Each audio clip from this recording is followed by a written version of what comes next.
St. Lucia's transportation sector will not meet any of its targets for greenhouse gas emission reduction, as there are too many vehicles on the island's roads, with too few being electric.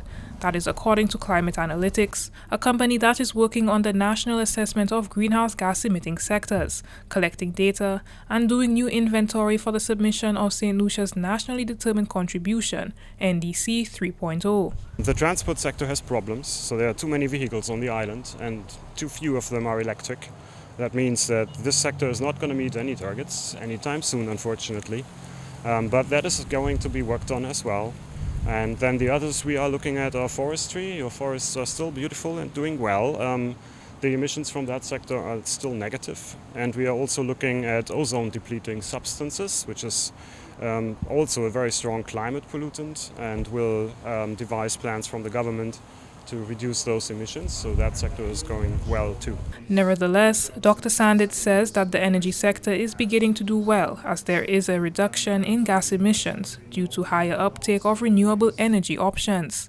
In fact, he says that the new reduction target might reach somewhere between 7 and 46% compared to the target set in the 2015 NDC document. The island's third NDC includes energy and transportation, just like the last NDC submitted in 2020. This time around, forest and industry, specifically the cooling sector, were added to the NDC. The focus on gas emissions in the cooling sector is mainly on gases emitted by air conditioning units. So we're looking at an even more ambitious NDC 3.0, estimated at $247 million across those sectors. And we are having our target to be up to 2035, and of course submitting this this year.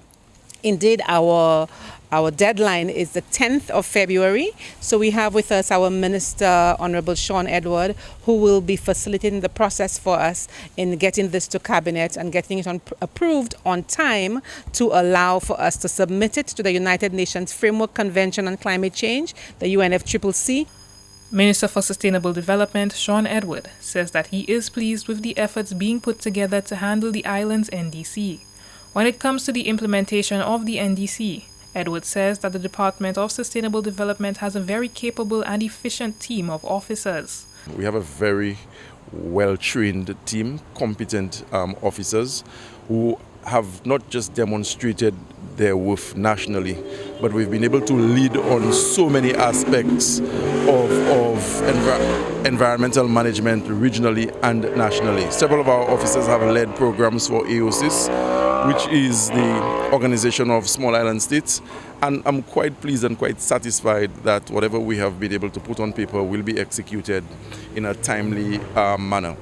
If you have followed the budget processes in recent times, you would have heard me mention in Parliament that the capital budget of the Department of Sustainable Development is largely funded by grants from international organizations.